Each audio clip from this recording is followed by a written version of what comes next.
LD the dawn and LD extra loud. I'm singing this song for Mr. Zubi, singing for Ify and Tenny. Era for DJ Spin. See the kind of song where you just spin. Oga Samson, coordinating everything properly. What about the gatemen? What about the people where the sound when I put for the gates? Congratulations. Reading 93.7, 247. Everywhere I go, I don't die for myself. Congratulations. My name is Kelly Handsome. See, I don't need no introduction. I call me Kelly Handsome. Coming one for us and lights up the place like Kongwaso. Utuwa. Sometimes it is hard and sometimes it was still easy. Sometimes, but whether you good or bad, we still gonna recognize. We don't blow, go America, come back, but we still they understand. Say we 93.7 is the best in town. Tell them say now we talk now. That who born their father, who born their mother. Hey, if you feeling what I'm feeling, join me sing this song. Congratulations. Within 93.7.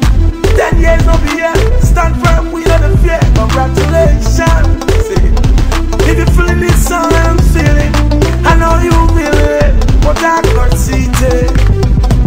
Hey, congratulations to everybody. Feeling my song from your house or your car. Whether you there for the market, supermarket, anyone the market. Say, congratulations, man. I know. I think so, maybe. It's called the Kunta Kinte Island. That is simply because every 2 years the Ministry of Tourism will organize the Homecoming Roots Festival, and a lot of people from the diaspora will come to the Gambia for a week-long festival. So during the last edition of the Roots Festival, the government decided, which involved the president himself, because Jermaine Jackson was visiting the Gambia on 3 occasions, and both his visits in the Gambia, he will visit this island. So they are trying to work on issues in order to preserve this most important monument in our national heritage. So they are working on to raise funds on how to protect it from the sea, because half of this island is being eroded by the river. Half of it. Half of it is gone into the sea.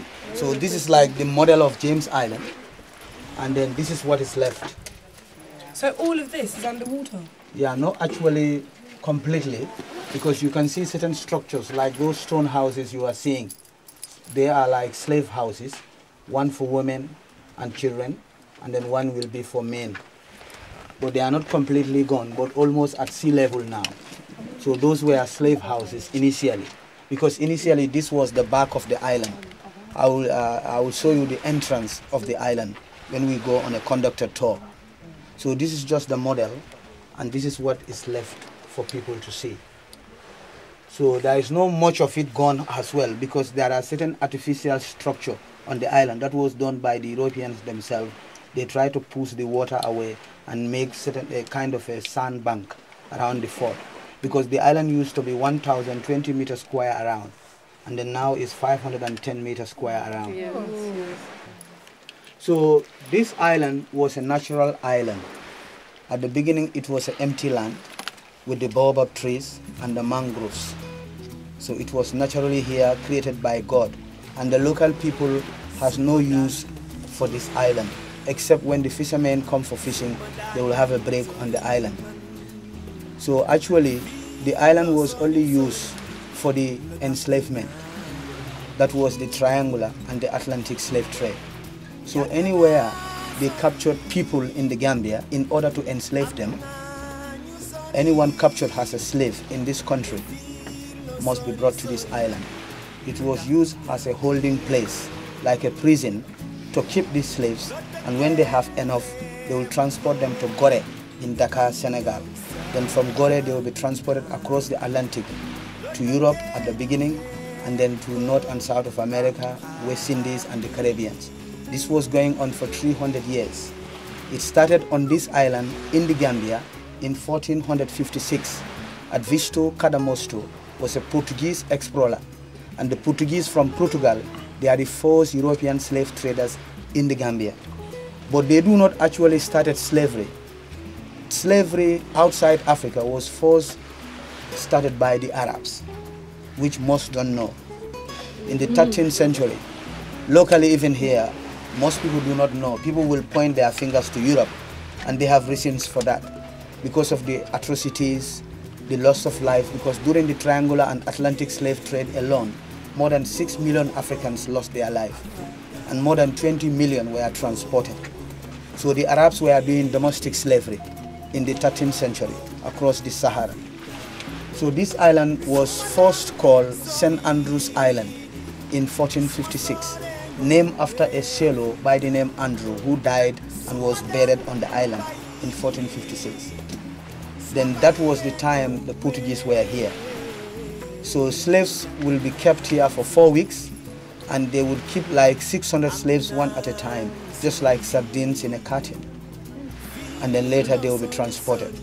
If they die, they just throw them into the water. It was only Andrew buried on the island.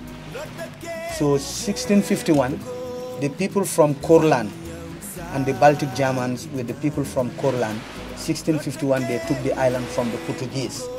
So that Courland is present-day modern Latvia. So 1651 they took the island, and they are the people who built these houses on the island.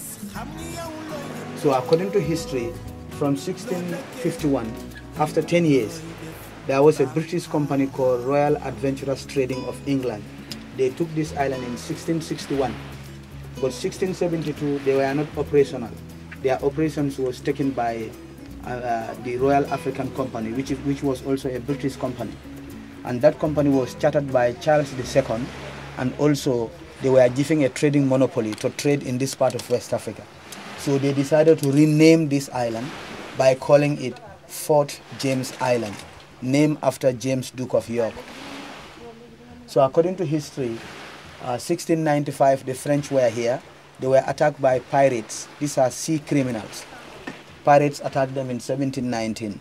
And 1726, there was an explosion on the island. A gunpowder store was exploded. Then 1768, 500 men from Nyomi. Nyomi is this part of Gambia. 500 men from this area attacked the island to rescue their people. But they were fired with a cannon, and all of them died on board. They were not succeeded.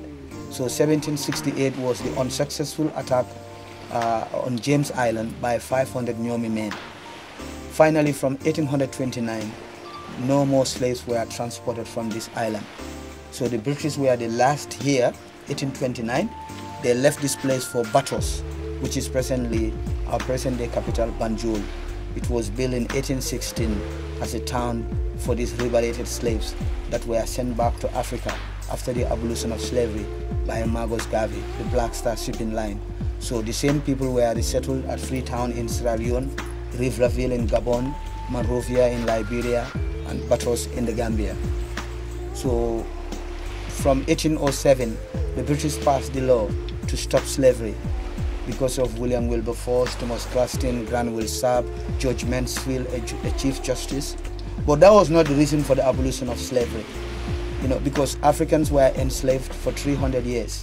But when it get to the days of the Industrial Revolution, when the white men developed machines, or when the Europeans developed machines rather, then this was the time they understand that this trade was getting bankrupt, the demand for human labor was getting lower, because when they don't have machines, they have plantations, and the demand for human labor was high. But when they have machines, they don't need this human labor anymore. So because of the Industrial Revolution, the trade was bankrupt, and then they have no more interest in capturing us and transporting us. Because initially in the 15th century, most of these powerful countries in Europe and America, or within Europe, they have colonies all over the world. On that colonies, they have mines and plantations, and they need human labor. So initially they transport people from Angola, Tanzania to Portugal and Spain to work on the mines, until when Columbus invaded America in 1492. So around 1520s, they start having plantations on South America, and they transport Africans there, South, North, etc. So this was how it became an enterprise of business in this part of the world. Okay, so this is the last place to visit on the island. We thank you all for your attention. Thank you. And if you got any questions before we leave, you are highly welcome. Kunta Kinte Island.